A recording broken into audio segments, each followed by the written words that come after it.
Hello friends, मेरा नाम है प्रवीण चारण और आप देख रहे हैं स्टेथ होल्डर्स। हमने हमारे प्रीवियस लेक्चर में देखा था कि हार्ट रेट क्या होती है, उनके अंदर वेरिएशंस कैसे आते हैं, रेडिकार्डिया क्या होता है, टेकिकार्डिया क्या होता है, उनके क्या क्या कॉजेज रहते हैं। तो मैंने पिछले वीडियो में बोला था कि हम नेक्स्ट वीडियो में डिस्कस करेंगे कि हार्ट रेट को रेगुलेट कैसे करते हैं। ठीक है, तो आज हम पढ़ेंगे रेगुलेशन ऑफ हार्ट रेट कि एक्चुअली में मैकेनिज्म क्या होती है बॉडी के अंदर जिससे कि हमारी हार्ट रेट रेगुलेट होती है। तो देखिए, हार्ट रेट और ब्लड प्रेशर सिमिलरली एक ही जैसे रेगुलेट होते हैं एक दूसरे के, क्योंकि देखिए ब्लड प्रेशर क्या होता है कि जो ब्लड फोर्स लगाता है आर्टरीज की वॉल के ऊपर, उससे कहते हैं ब्लड प्रेशर। और ब्लड प्रेशर डायरेक्टली प्रोपोर्शनल होता है कार्डियक कार्डियक आउटपुट के। ठीक है, अगर कार्डियक आउटपुट ज्यादा होगा तो क्या होगा, ब्लड प्रेशर ज्यादा होगा। ठीक है, तो समझिए, अगर हार्ट रेट ज्यादा होगी तो कार्डियक आउटपुट ज्यादा होगा, और कार्डियक आउटपुट ज्यादा होगा तो ब्लड प्रेशर ज्यादा होगा। तो ये इन दोनों के बीच में रिलेशन है। तो इन दोनों को रेगुलेट करने के लिए, किन किन को, ब्लड प्रेशर और हार्ट रेट को, दोनों को रेगुलेट करने के लिए एक जैसी मैकेनिज्म चलती है बॉडी के अंदर। ठीक है, तो हम डिटेल में डिस्कस करेंगे कि एक्चुअली में ब्लड प्रेशर सेम चीज है, हम पढ़ेंगे या हार्ट रेट को कैसे रेगुलेट करते हैं। तो ये बहुत ही इंटरेस्टिंग टॉपिक है और लेक्चर शायद लंबा भी खींच सकता है क्योंकि सब कुछ समझाने में बहुत टाइम लग जाएगा। ठीक है, तो देखिए, फोकस रखिएगा इसके ऊपर, क्योंकि एक भी स्टेप इसमें से मिस हो गया तो क्या है कि इसमें क्या सब नर्व्स का काम है, तो पूरा एकदम मैसअप हो जाएगा आपके। तो ध्यान रखिए कि क्या होता है। हम स्टार्टिंग यहाँ से करते हैं। ठीक है, कार्डियक साइकिल चल रहा है, एट्रिया में ब्लड था, एट्रियल कॉन्ट्रैक्शन हुआ, ब्लड चला गया वेंट्रिकल के अंदर। जब वेंट्रिकुलर सिस्टोल हुआ तो जो यहाँ पे एंड डायस्टोलिक वॉल्यूम प्रेजेंट था वो कहाँ चला गया, अयोटा के अंदर। अयोटा के अंदर जाने के बाद अयोटा की यहाँ पे तीन मेन ब्रांचेज होते हैं, ब्रेकियोसेफेलिक, कॉमन कैरोटिड आर्टरी और सबक्लेवियन। ठीक है, ये तीन होती है, इनको छोड़ो।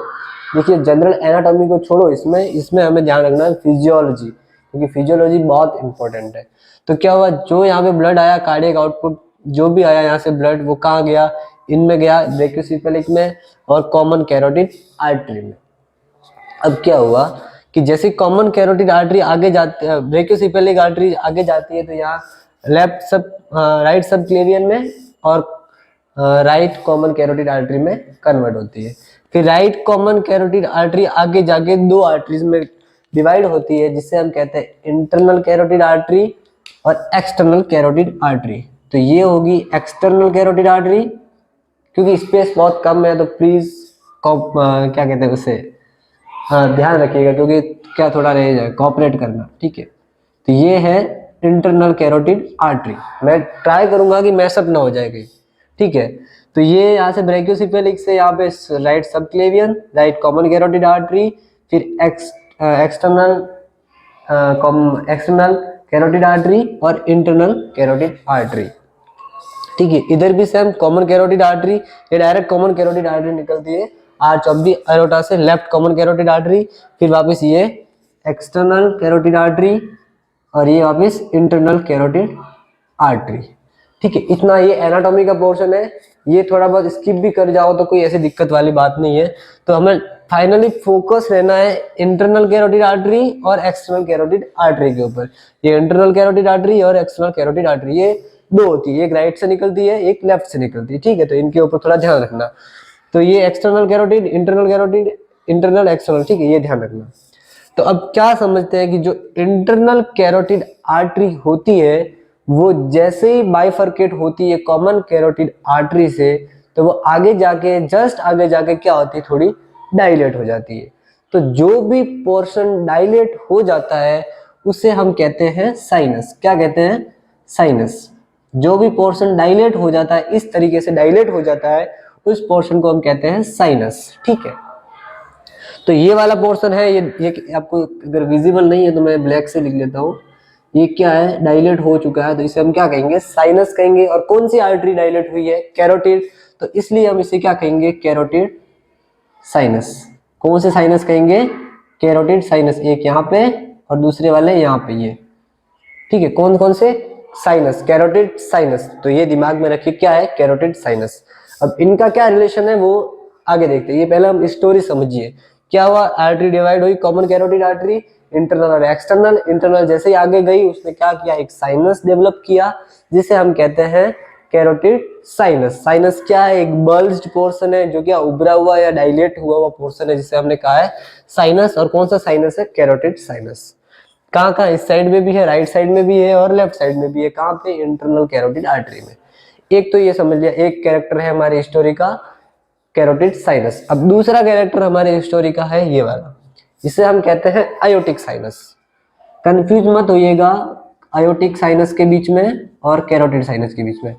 आयोटिक साइनस आयोटा में प्रेजेंट रहता है और आयोटिक साइनस कह दीजिए या आयोटिक बॉडीज कह दीजिए, वॉटएवर जो आपको अच्छा लगे। देखिए फोकस नाम पे मत रखिए, फोकस काम पे रखिए, क्योंकि काम बहुत काम आएगा, ठीक है। तो ये हो गया आयोटिक बॉडीज या आयोटिक साइनस, ये हो गया कैरोटिड साइनस।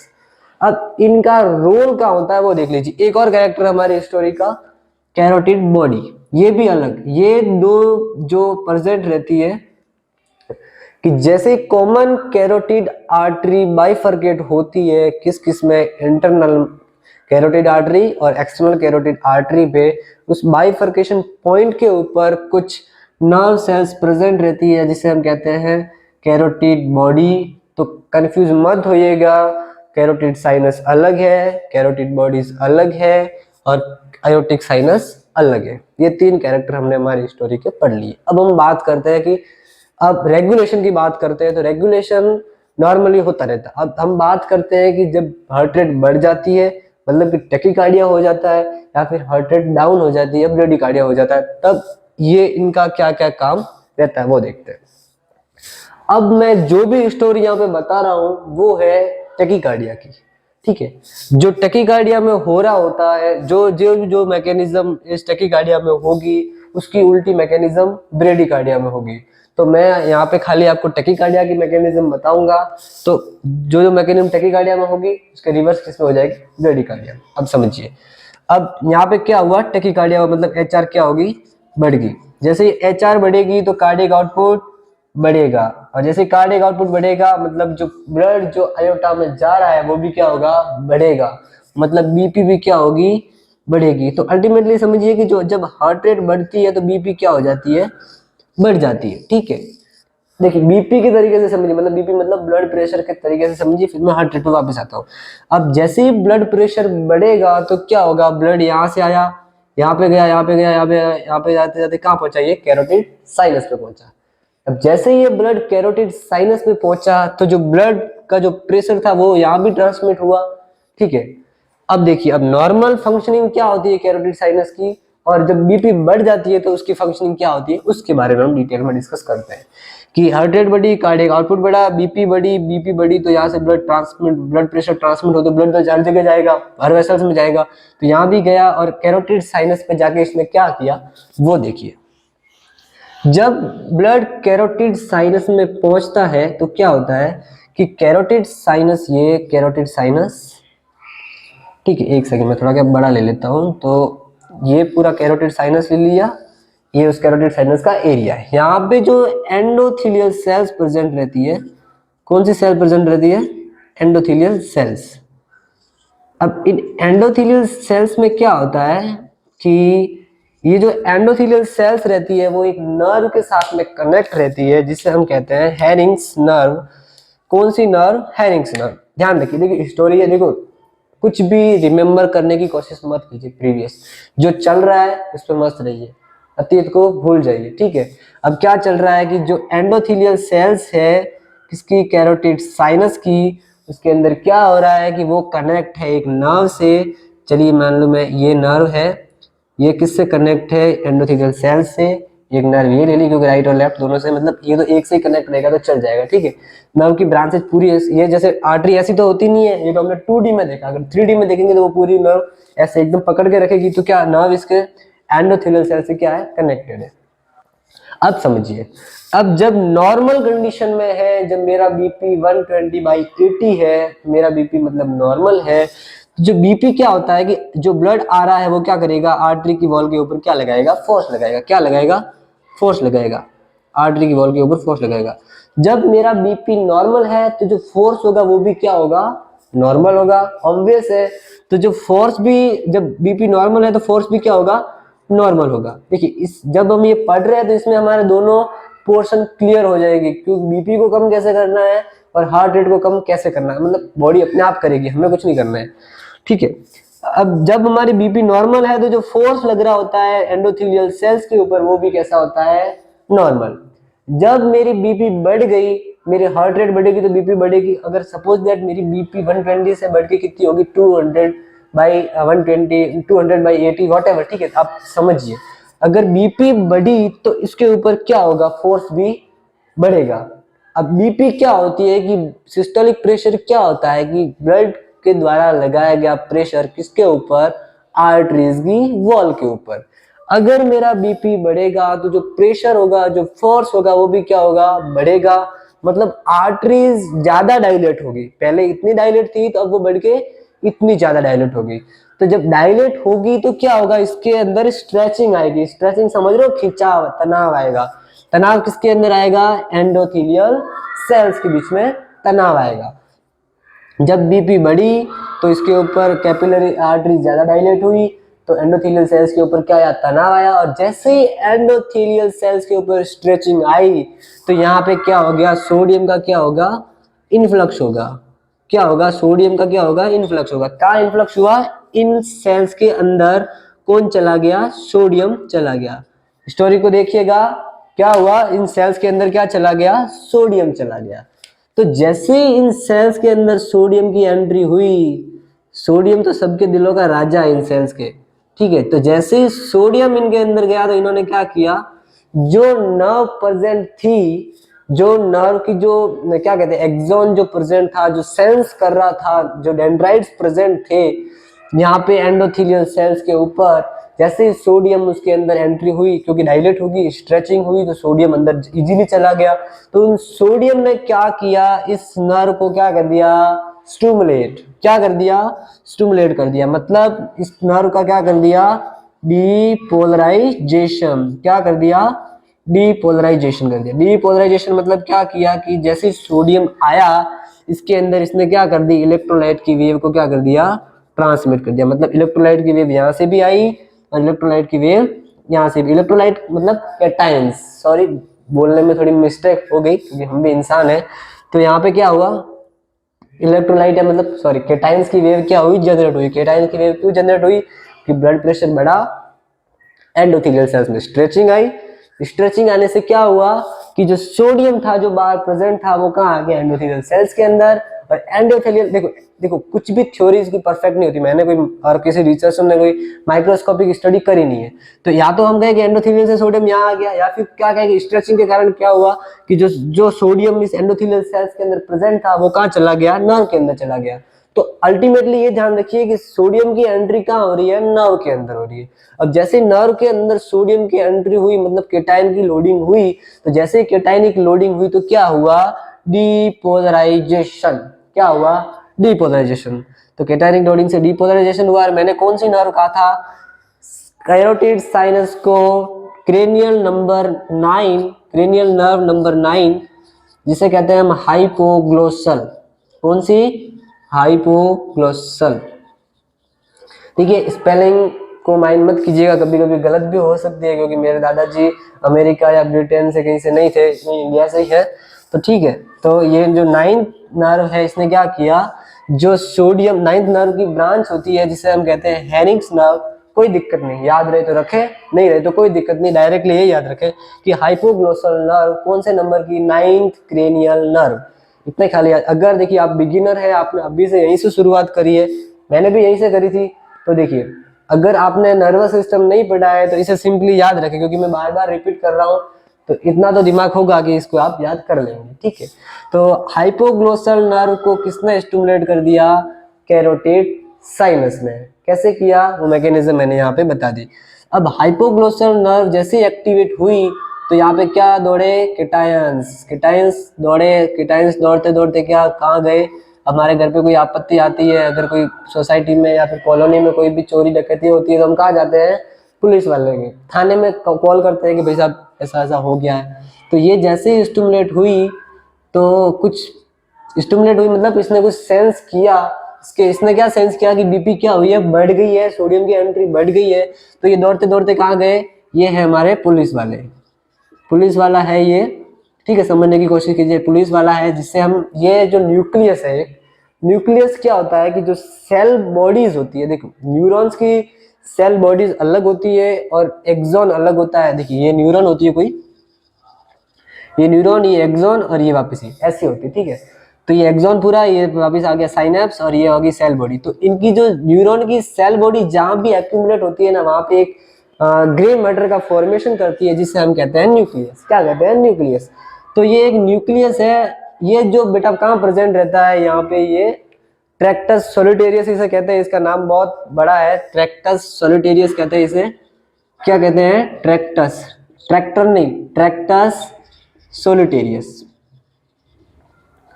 क्या नाम है, ट्रैक्टस सोलिटेरियस। ये प्रेजेंट रहता है मेडुला ऑब्लोंगेटा के, जो यहाँ पे हमारा जो क्या कहते हैं, हिंड ब्रेन की साइड में, middle brain, sorry hind brain की साइड में रहता है, जिसे कहते हैं ट्रैक्टस सोलिटेरियस। ये क्या है, इन बीपी को रेगुलेट करने वाला क्या है, पुलिस वाला है।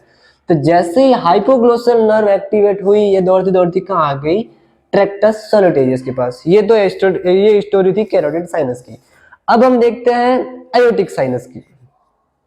अयोटिक साइनस में भी वही सेम सीन है, बट यहाँ पे नर्व कौन सी है, अयोटिक बॉडीज में नर्व कौन सी है, चेंज हो गई है। यहाँ पे तो 9th नर्व थी, यहाँ पे कौन सी है, 10th है। 10th नर्व को हम कहते हैं वेगस। कौन सी नर्व है, वेगस नर्व। वेगस नर्व क्या करती है, जैसे यहाँ पे हेरिंग्स ब्रांच हाइपोग्लोसल नर्व ने जो काम किया था, वही का वही काम कौन करेगी, अपनी वेगस नर्व करेगी। जो वेगस नर्व है, जो कौन सी नर्व है, 10th क्रेनियल नर्व है, वो क्या करेगी, ये दोनों सेंसरी भी है और मोटर भी है। मोटर फंक्शन आगे बढ़ेंगे, अभी सेंसरी देख रहे हैं कि पता कैसे चला कि ब्लड प्रेशर या हार्ट रेट बढ़ी है। तो क्या हुआ कि वेगस नर्व ने क्या किया, यहाँ से सेंस किया, यहाँ पे डीपोलराइजेशन हुआ, डीपोलराइजेशन की वेव दौड़ी दौड़ी दौड़ी दौड़ी, कहाँ गई, वापिस पुलिस वाले के पास। भाई कुछ भी हो जाए तो हमारा तो पुलिस मिलिट्री के पास डायरेक्ट नहीं जाते, पहले कंप्लेंट कहाँ गई, पुलिस वाले के पास की। ये पुलिस वाला कौन है, ट्रैक्टस सोलिटेरियस। कौन कौन सी नर्व आई, 9th और 10th, हाइपोग्लोसल और वेगस। दोनों नर्व ने आके किसको स्टिमुलेट कर दिया, ट्रैक्टस सोलिटेरियस को। अब ये बड़ा चालाक आदमी है ट्रैक्टस सोलिटेरियस।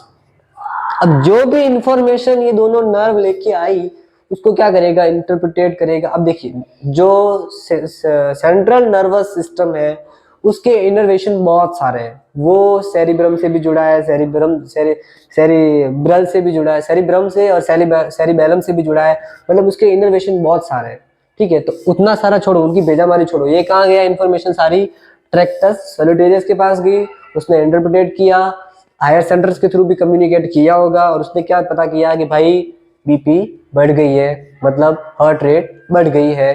तब हार्ट रेट नॉर्मल से ज्यादा बढ़ गई है तो उसे कम भी तो करना है। तो अब इसके पास कंप्लेन गई कि भाई कुछ गड़बड़ हुई है, तो उस गड़बड़ को ठीक करने के लिए ये भाई साहब क्या करेंगे, ये भाई साहब क्या करेंगे, इन भाई साहब के पास दो चैनल्स होते हैं या फिर दो आदमी होते हैं, बॉडीगार्ड होते हैं इसके, मतलब जो भी आप समझिए एक बार, है ना, दो इनके आगे काम करने वाले होते हैं। एक होता है cardiac acceleratory centre, CAC, cardiac acceleratory centre, और एक भाई साहब होते हैं, उनका नाम होता है कार्डियक इनहिबिटरी सेंटर। कौन कौन से दो भाई साहब, कार्डियक एक्सेलरेटरी सेंटर और कार्डियक इनहिबिटरी सेंटर। तो ट्रैक्टस सोलिटेरियस ने क्या देखा कि हार्ट रेट बढ़ गई है, ब्लड प्रेशर बढ़ गया है। तो बढ़ गया है तो उसको क्या करना है, कम करना है। तो कार्डियक एक्सेलरेटरी सेंटर मतलब जो ऐसा सेंटर जो कार्डियक, जो हार्ट को क्या करेगा, एक्सेलरेट करेगा, मतलब जो उसकी एक्टिविटी है उसको क्या करेगा, बढ़ाएगा। अब समझिए। और जो कार्डियक इनहिबिटरी सेंटर क्या है, जो हार्ट की एक्टिविटी को क्या करेगा, सप्रेस करेगा। तो नाम से स्पष्ट है, अगर ट्रैक्टस सोलिटेरियस ने कार्डियक एक्सेलरेटरी सेंटर को स्टिमुलेट किया तो क्या होगा, हार्ट और ज्यादा एक्ट करेगा, और ज्यादा एक्ट करेगा तो क्या होगा, बहुत ज्यादा ब्लड पंप होगा, बहुत ज्यादा ब्लड पंप होगा मतलब ये मैं ब्लड प्रेशर के रिलेशन में बात कर रहा हूँ, मतलब बहुत ज्यादा एक्ट होगा, ऐसे ऐसे नोड को एक्टिवेट करेगा, ऐसे नोड क्या करेगा, बहुत ज्यादा बीट जनरेट करेगा तो हार्ट रेट बढ़ जाएगी। कब कौन एक्टिवेट हुआ, तो cardiac acceleratory centre. But condition क्या है, हार्ट रेट तो पहले से बढ़ी हुई है, तो इसको क्या करना है, कम करना है। तो जो ट्रैक्टस सॉलिटेरियस होता है वो क्या करेगा, कार्डियक एक्सेलरेटरी सेंटर को क्या करेगा, इनहिबिट कर देगा। क्यों इनहिबिट करेगा, क्योंकि अगर इसको स्टिमुलेट कर दिया तो ये भाई साहब तो दे दनादन कहाँ पहुंचेंगे, यहाँ पे पहुंचेंगे, ऐसे नोड के पास पहुंचेंगे और ये क्या कर देंगे, हार्ट बीट को और ज्यादा, हार्ट रेट को और बढ़ा देंगे, जो हमें बिल्कुल ही नहीं चाहिए। तो ट्रैक्टस सॉलिटेरियस ने क्या ऑर्डर किया कार्डियक एक्सेलरेटरी सेंटर को, भाई साहब आप थोड़ी देर बैठो, आपकी जब जरूरत होगी तब आपको कह देंगे, ठीक है। तो ये तो ट्रैक्टस सॉलिटेरियस ने कार्डियक एक्सेलरेटरी सेंटर को क्या कर दिया, सप्रेस। अब दूसरा सेंटर है कार्डियक इनहिबिटरी सेंटर, CIC। ये क्या करता है कि हार्ट की जो एक्टिविटी है, हार्ट की जो ओवरऑल एक्टिविटी उसको क्या करता है, कम करता है। तो ये भाई साहब जो ट्रैक्टस सॉलिटेरियस थे ये तो बड़े होशियार है, इनको तो सब पता है कि क्या करने से क्या होगा। तो इन्होंने क्या किया कि ये जो ट्रैक्टस सॉलिटेरियस ने क्या किया, कार्डियक इनहिबिटरी सेंटर को क्या कर दिया, स्टिमुलेट कर दिया। कार्डियक एक्सेलरेटरी सेंटर को तो क्या किया, इनहिबिट, और कार्डियक इनहिबिटरी सेंटर को क्या किया, स्टिमुलेट। तो अगर इसके इनहिबिशन से क्या होगा कि हार्ट की ओवरऑल एक्टिविटीज, अगर देखो एक्सेलरेटरी नहीं हो रही है तो क्या होगा, इसका तो कोई इफेक्ट होगा नहीं। अगर और फिर इसका क्या होगा, कार्डियक इनहिबिटरी सेंटर जैसे ये स्टिमुलेट हुआ तो ये क्या करेगा, हार्ट की सारी एक्टिविटी को क्या करेगा, इनहिबिट करेगा। तो नाम से स्पष्ट है। अब इनहिबिट कैसे करता है वो देख लीजिए एक बार। देखिए मैं बता रहा हूं आपको किसके रेस्पेक्ट में, ब्लड प्रेशर के रेस्पेक्ट में। तो इनके सारे ओवरऑल एक्शन होते हैं। देखिए ये जो कार्डियक एक्सेलरेटरी सेंटर होता है ये तो डायरेक्टली ऑपरेट होता है सिंपैथेटिक नर्वस सिस्टम से। किससे ऑपरेट होता है, सिंपैथेटिक नर्वस सिस्टम से। कौन सा, कार्डियक एक्सेलरेटरी सेंटर किससे होता है, सिंपैथेटिक नर्वस सिस्टम से। और जो कार्डियक इनहिबिटरी सेंटर होता है ये होता है पैरासिम्पैथेटिक नर्वस सिस्टम से, जो अपना काम करता है वेगस नर्व के थ्रू। ठीक है, किसके थ्रू करता है, वेगस नर्व के थ्रू अपना काम करता है। देखिए ये तो मैंने बताया कि एक्चुअली में डिटेक्ट कैसे करते हैं हम कि भाई कोई ब्लड प्रेशर बढ़ा है या कोई हार्ट रेट बढ़ी है। ये तो हमने क्या पढ़ा कि सेंसेशन कैसे आए कि ब्लड प्रेशर बढ़ा है। अब ब्लड प्रेशर या हार्ट रेट कम कैसे होगी वो हम पढ़ेंगे हमारी मोटर सप्लाई में। तो अभी इसके ऊपर बिल्कुल मत जाइए, अभी खाली ये देखिए कि सेंस कैसे किया मैंने। मेरा बढ़ गया था ब्लड प्रेशर या heart rate, cardiac acceleratory centre को डिप्रेस किया, कार्डियक इनहिबिटरी सेंटर को स्टिमुलेट किया, और यहाँ तक स्टोरी यहाँ पे हमारी खत्म होती है किसकी, सेंसेशन की। अब आयोटिक बॉडी से भी देख लिया, आयोटिक साइनस से, कैरोटिड साइनस से भी देख लिया। अब देखिए कैरोटिड बॉडी का क्या रोल होता है। ठीक है, उससे पहले समझिए कि बॉडी में दो टाइप के रिसेप्टर प्रेजेंट रहते हैं। मेनली मेरे इस पॉइंट ऑफ व्यू से, इसके हार्ट के पर्सपेक्टिव में मैं बता रहा हूँ कि दो टाइप के रिसेप्टर प्रेजेंट रहते हैं।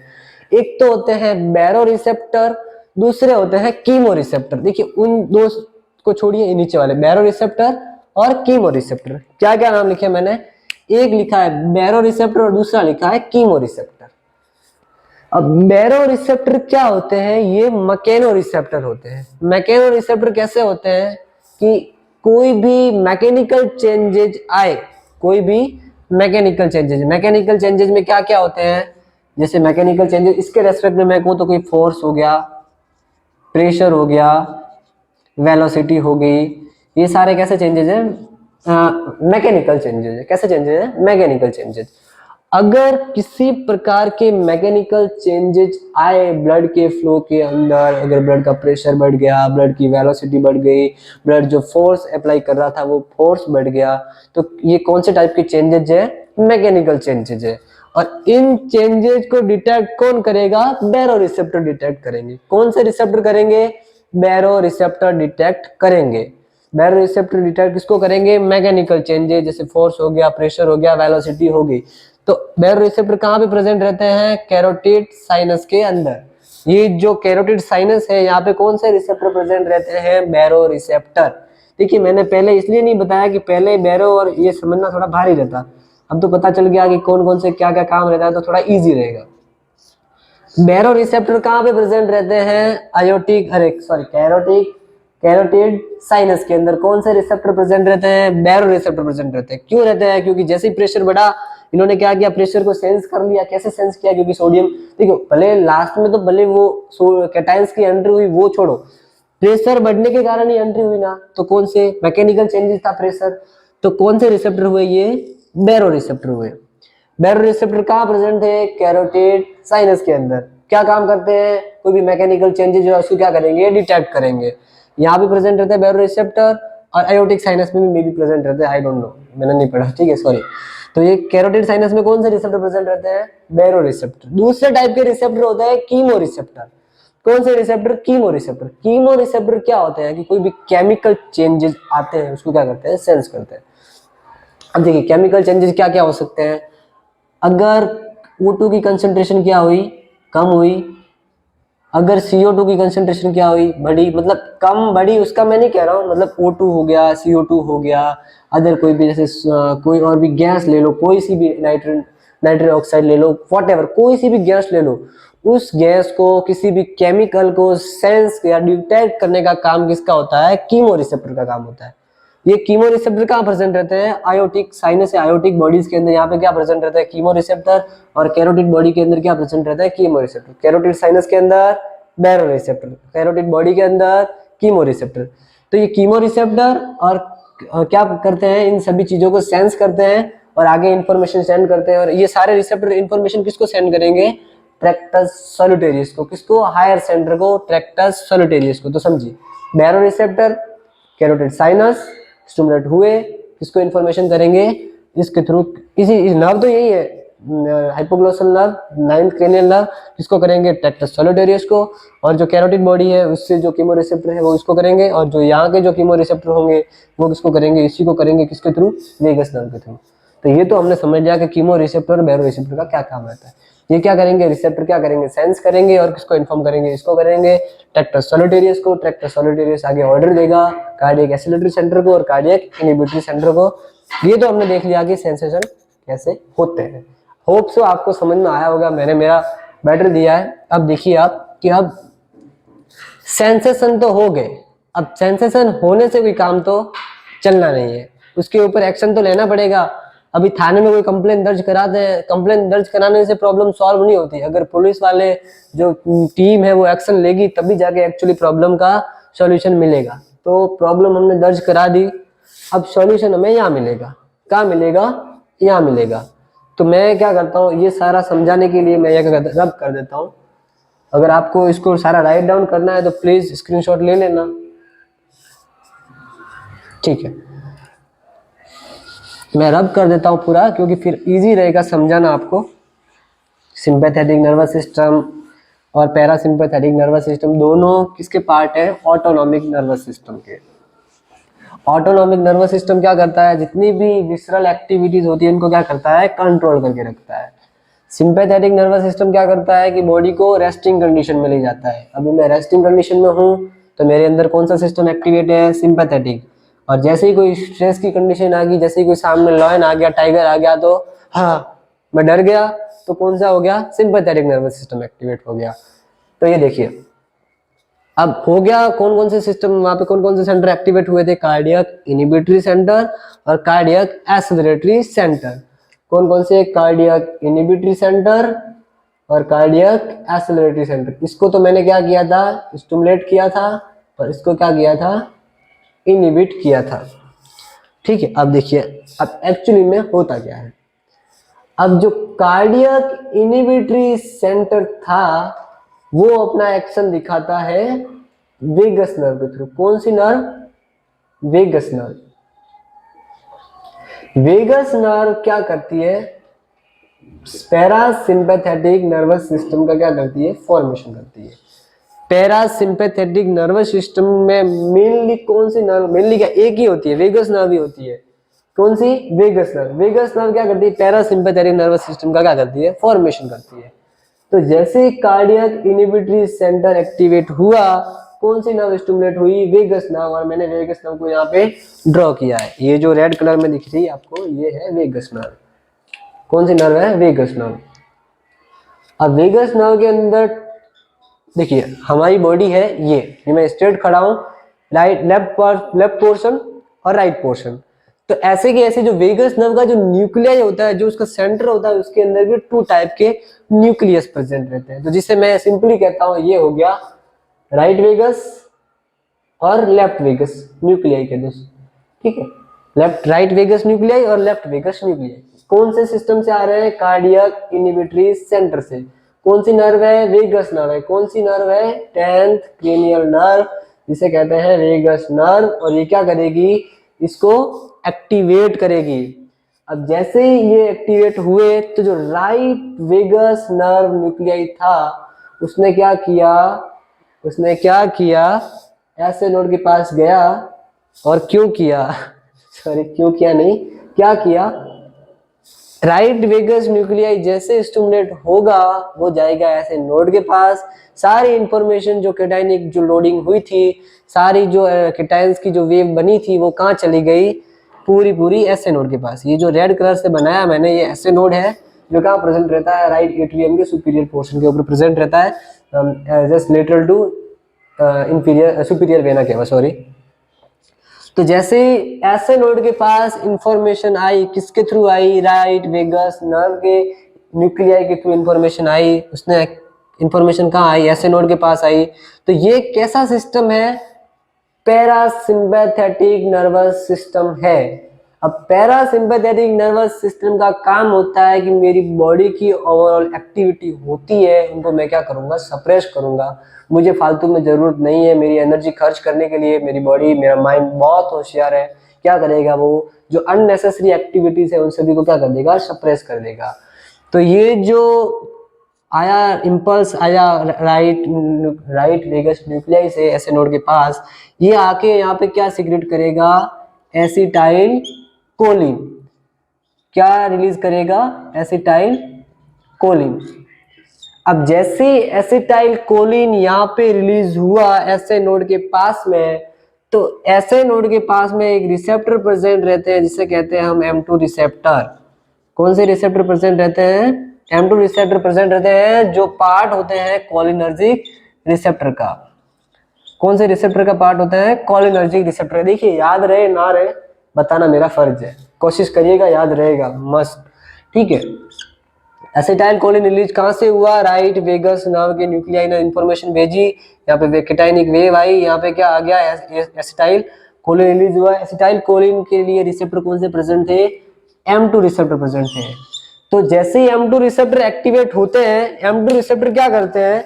जो इनके लिए जो केटाइनिक लोडिंग होनी चाहिए थी, एक्चुअली में जो ऐसे नोड के बीट जनरेट करने के लिए जरूरी जो केटाइनिक लोडिंग होनी चाहिए थी उसको क्या कर देता है? ये इनहिबिट कर देता है। तो क्या कर देता है? इनहिबिट डीपोलराइजेशन ऑफ ऐसे नोड।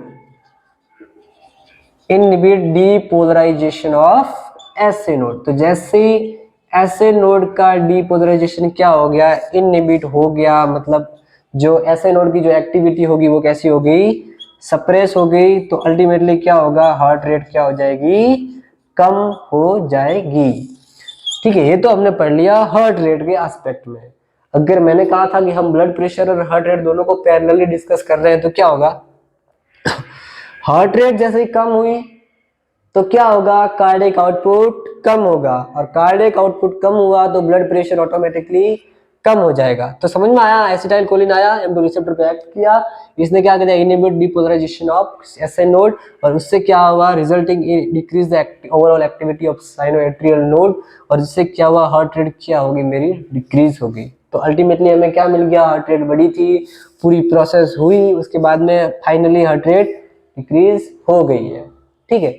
ये हार्ट रेट यहाँ पे डिक्रीज होगी। अब दूसरी वाली जो लेफ्ट वेगस न्यूक्लियाई है, देखिए राइट वाला तो सप्लाई करता है ऐसे नोड को, और जो लेफ्ट वेगस न्यूक्लियाई है वो किसे सप्लाई करेगा?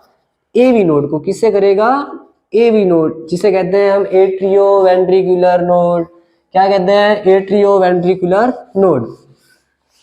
अब एट्रियो वेंट्रिकुलर नोड क्या करेगा? जैसे देखिए सेम है वेगस नर्व, मतलब कि जब भी पैरासिम्पैथेटिक नर्वस सिस्टम की हम बात करते हैं तो एसिटाइल कोलिन हमेशा दिमाग में आना चाहिए, ठीक है। एसिटाइल कोलिन दिमाग में आना चाहिए। जब भी हम पठान का नाम लेंगे तो कौन आएगा? शाहरुख खान दिमाग में आएंगे। तो वही जब भी पैरासिम्पैथेटिक का नाम ले तो क्या आना चाहिए, एसिटाइलकोलिन हमारे दिमाग में आना चाहिए। तो ये राइट वाला तो एसए नोड के पास था और लेफ्ट वाला किसके पास जाएगा, एवी नोड के पास। जैसे ही एवी नोड के पास गया तो हार्ट के अंदर पूरे के अंदर कौन से रिसेप्टर प्रेजेंट रहते हैं, वापस M2 रिसेप्टर प्रेजेंट रहते हैं। और ये क्या कर देंगे, जैसे देखो एवी नोड का मेनली काम होता है कंडक्शन का, वो बीट जनरेट इम्पल्स जनरेट नहीं करता जब तक कौन एसए नोड जिंदा है।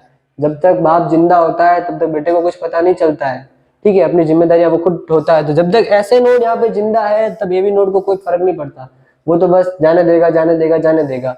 तो एसए नोड अभी जिंदा है तो एवी नोड का खाली क्या काम रहेगा, कंडक्शन का काम रहेगा। तो एवी नोड क्या करेगा, कंडक्शन का काम करता है। और जैसे ही एसिटाइलकोलिन आया, एसिटाइलकोलिन ने क्या काम किया, M2 रिसेप्टर के थ्रू क्या कर दिया, इस कंडक्शन को क्या कर दिया, कम कर दिया। मतलब क्या कर दिया, रिफ्रैक्टरी पीरियड को क्या कर दिया। अब रिफ्रैक्टरी पीरियड जिन्होंने पढ़ रखा होगा न्यूरो में वो इजीली समझ पाएंगे, और जिनको पता नहीं चला, जिन्होंने पहले न्यूरो नहीं पढ़ी है तो कोई दिक्कत नहीं, स्किप करिए इसको। रिफ्रैक्टरी पीरियड अभी बताना पॉसिबल नहीं क्योंकि वीडियो बहुत लंबा हो चुका है, ठीक है। तो क्या है कि कंडक्शन को क्या करेगा, ओवरऑल कम करेगा। और जैसे कंडक्शन कम होगा तो ओवरऑल रिजल्ट में क्या मिलेगा, कंडक्शन कम हो रहा है मतलब इंपल्स प्रॉपर्ली नहीं जा रहे हैं, तो क्या होगा, जो मसल कॉन्ट्रैक्शन होंगे वो भी क्या होंगे, डीले के साथ में। मसल कॉन्ट्रैक्शन क्या हो जाएगा, डीले हो जाएगा। और मसल कॉन्ट्रैक्शन डीले होगा मतलब क्या होगा, heart rate automatic. Heart rate क्या होती है, हार्ट रेट का पूरा काम क्या होता है, वही कि कितनी बार ब्लड वेंट्रिकल पंप कर रहा है या कितनी बीट जनरेट हो रही है। तो मसल कॉन्ट्रैक्शन अगर डीले हो रहा है, मतलब जो मसल कॉन्ट्रैक्शन डीले हो रहा है, मतलब जो पहले 8 सेकंड मतलब जो पहले 5 सेकंड में मसल कॉन्ट्रैक्शन हो रहा था अब वो बढ़ के 8 सेकंड में हो रहा है, तो मसल कॉन्ट्रैक्शन डीले हो रहा है, मतलब कार्डियक साइकिल बड़ा हो रहा है। पहले 5 सेकंड का था, 0.5 सेकंड का था, अब कितना हो गया, 0.8 सेकंड का हो गया। तो कार्डियक साइकिल का टाइम बड़ा है, मतलब हार्ट रेट क्या हुई है, सिस्टम होता है कम हुई है, तो heart rate sympathetic nervous system किसके थ्रू काम करता है, जब भी इसको ऑर्डर मिलेगा किसके रेस्पेक्ट में, हार्ट के न्यूक्लियाई ने किसको स्टिमुलेट कर दिया, जनरली ऑटोनॉमिक ने किसके सिस्टम को ऑर्डर तो कौन देता है, हाइपोथैलेमस। मैं कह रहा हूं कि ये स्टिमुलेट हुआ कंडीशन में क्या होता है, जब भी कार्डियक एक्सिलरेटरी सेंटर एसिटाइलकोलिन ने एपो रिसेप्टर किस कंडीशन में एक्टिवेट होगा, क्या किया, जो कंडक्शन था उसको क्या कर दिया, एक्टिवेट होगा तब वो जैसे कंडक्शन कम हुआ तो सिंपैथेटिक नर्वस सिस्टम को क्या हो जाएगा, डिले हो जाएगा, और उसकी वजह से हार्ट रेट भी कम हो गया और बीपी भी कम हो गया। अब देखिए मसल कॉन्ट्रैक्शन डिले और हार्ट रेट को आप लॉजिकली समझ सकते हैं। एड्रेनलिन, ठीक है, तो ये नॉन एड्रेनलिन, और ये क्या काम करते हैं, एड्रेनलिन और नॉन एड्रेनलिन का काम होता है। देखिए अभी मैं रेस्पेक्ट में बात नहीं कर रहा हूँ, अभी मैं ये पकड़ के नहीं चल रहा हूँ कि हार्ट रेट बढ़ी है या कम हुई, मैं खाली बता रहा हूँ कि एड्रेनलिन और नॉन एड्रेनलिन का काम क्या होता है। देखिए जो एसए नोड होता है, जो एवी नोड होता है, उन सभी के ऊपर नॉर एड्रेनलिन और एड्रेनलिन के लिए क्या प्रेजेंट रहते हैं, रिसेप्टर प्रेजेंट रहते हैं। क्या प्रेजेंट रहते हैं, रिसेप्टर प्रेजेंट रहते हैं। देखिए 2 टाइप के रिसेप्टर होते हैं सिंपैथेटिक नर्वस सिस्टम या इन कैटेकोलामाइंस के लिए, अल्फा और बीटा। इनके भी अलग आगे आगे सब टाइप्स होते हैं, पर अभी हम ओनली इसके रेस्पेक्ट में पढ़ रहे हैं तो इतना डिटेल में हम नहीं जाएंगे, जब आगे जब भी कभी मौका मिलेगा तो बताएंगे। तो क्या होगा, जब भी एड्रेनलिन और नॉन एड्रेनलिन रिलीज हुए तो क्या होगा, एसए नोड और एवी नोड की एक्टिविटी बढ़ जाएगी। इनके अंदर डीपोलराइजेशन क्या होगा, क्विकली होगा। डीपोलराइजेशन क्या होगा, क्विकली होगा। डीपोलराइजेशन अगर क्विकली होगा तो एचआर बढ़ जाएगी, मतलब हार्ट रेट बढ़ जाएगी। वो हमें कतई नहीं चाहिए, क्यों, क्योंकि हार्ट रेट हमारी पहले से बढ़ी हुई है। मैं कंडीशन अप्लाई कर रहा हूं कि अगर मेरा कार्डियक एक्सेलरेटरी सेंटर स्टिमुलेट हुआ तो क्या होगा, सिंपैथेटिक नर्वस सिस्टम एक्टिवेट होगा, कैटेकोलामाइंस रिलीज होंगे। कैटेकोलामाइंस के रिलीज होने से क्या होगा, एसए नोड की एक्टिविटी बढ़ेगी, एवी नोड की एक्टिविटी बढ़ेगी, कार्डियक मसल की भी एक्टिविटी बढ़ेगी। मतलब सारे इफेक्ट देखने को मिलेंगे, आयनोट्रोपिक, वैस्मोट्रोपिक, ड्रोमोट्रोपिक, सारे इफेक्ट, चारों टाइप के इफेक्ट हमें को देखने को मिलेंगे। तो क्या होगा, डीपोलराइजेशन क्विकली बढ़ जाएगा और हार्ट रेट भी बढ़ जाएगी, और जो हमें नहीं चाहिए। क्यों नहीं चाहिए, क्योंकि हार्ट रेट मेरी पहले से बढ़ी हुई है और अगर ये एक्टिवेट हो गया तो पूरा लोचा हो जाएगा। तो अगर मेरी हार्ट रेट बढ़ी हुई है तो क्या मैकेनिज्म चलेगी, वो आप देखिए। वो देखिए कि अगर मैंने तो ये समझाया कि रेस्पेक्ट जनरली नॉर्मली होता क्या है, ठीक है। अब देखिए कि अगर मेरी हार्ट रेट पहले से बढ़ी हुई है तो क्या होगा, जो कार्डियक एक्सेलरेटरी सेंटर है वो क्या हो गया, इनहिबिट हो गया। ये इनहिबिट हुआ तो इसने क्या किया, सिंपैथेटिक नर्वस सिस्टम को भी क्या कर दिया, इनहिबिट कर दिया। अब अगर ऐसे सिंपैथेटिक नर्वस सिस्टम इनहिबिट हो गया तो जो एड्रीनेलिन थे, जो नॉर एड्रीनेलिन थे, डोपामिन भी इसी का पार्ट होता है, पर जनरली डोपामिन का कोई यूज नहीं होता है हार्ट के अंदर, तो हम फोकस करते हैं एड्रीनेलिन और नॉर एड्रीनेलिन के ऊपर। तो ये भी क्या हो जाएंगे, डिक्रीज हो जाएंगे। और अगर ये डिक्रीज हो गए तो जो एसए नोड है, वो एवी नोड है, मसल है, उनकी ऑल ओवर एक्टिविटी क्या हो जाएगी, कम हो जाएगी। और अगर एसए नोड की एक्टिविटी कम हुई तो एचआर ऑब्वियस से कम हो जाएगी। और अगर एवी नोड की कम हुई एक्टिविटी तो क्या हो गया, कंडक्शन कम हो जाएगा, और मतलब कि प्रॉपरली एक पूरी बीट तो जनरेट हो ही नहीं पाएगी। तो समझ रहे हैं ना, अगर सिंपैथेटिक नर्वस सिस्टम डिप्रेस हो गया तो क्या होगा, एचआर कम हो जाएगी, और किसके थ्रू होती है, एड्रेनालिन नॉर्मेलिन। यही पूरा समरी थी कि जब भी कार्डियक इनहिबिटरी सेंटर एक्टिवेट होता है तो वेगस नर्व के थ्रू वो अपना एक्शन किस पे दिखाता है, एसए नोड के ऊपर और एवी नोड के ऊपर, और वो क्या करता है, हार्ट रेट को क्या कर देता है, कम कर देता है। कैसे करता है बता दिया। एसएनएस, जब कार्डियक एक्सेलरेटरी सेंटर जब एक्टिवेट इनहिबिट होता है तो क्या करता है, एसएनएस भी इनहिबिट हो जाता है, एड्रेनालिन नॉन एड्रेनालिन भी कम होते हैं, और सारी एक्टिविटी क्या हो जाती है, सप्रेस हो जाती है। तो ओवरऑल हार्ट रेट क्या हो जाती है, कम हो जाती है। अब जो ये सिंपैथेटिक नर्वस, ये देखो एनाटॉमी का पोर्शन आता है कि कौन सी गैंग्लियन से कौन सा इनर्वेट होता है, और मैं साफ कहता हूँ मेरे को इतनी अच्छी एनाटॉमी आती नहीं है। तो सिंपली समझ लीजिए, जो सिंपैथेटिक नर्वस सिस्टम होता है वो थोरेकोलम्बर सिस्टम होता है। मतलब जो थोरेसिस की जो वर्टिब्रे होती है, जिसकी थोरेसिस की जो थोरेसिक रीजन की जो भी स्पाइनल कॉर्ड की जो स्पाइनल नर्व्स होती है, और लंबर रीजन की जो भी स्पाइनल नर्व्स होती है, वो किसका काम करती है, सिंपैथेटिक नर्वस सिस्टम का। तो वो इन सर्वाइकल गैंग्लियन के थ्रू क्या करती है, इसको एक्ट करती है।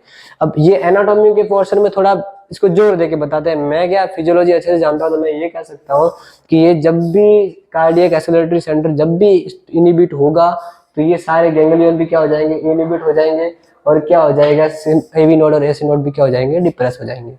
तो ये थी सारी ओवरऑल समरी। आशा करूंगा आपको समझ में आया होगा। मैंने मेरा भरसक प्रयास किया। अगर आपको मेरा वीडियो अच्छा लगा हो तो लाइक कीजिए, चैनल को सब्सक्राइब कीजिए और आगे शेयर कीजिए। और कोई भी दिक्कत हो, कुछ भी टॉपिक मिस हो गया हो, कुछ समझ में ना आया हो, कोई भी कमी मेरे में लग रही हो, तो प्लीज कमेंट सेक्शन में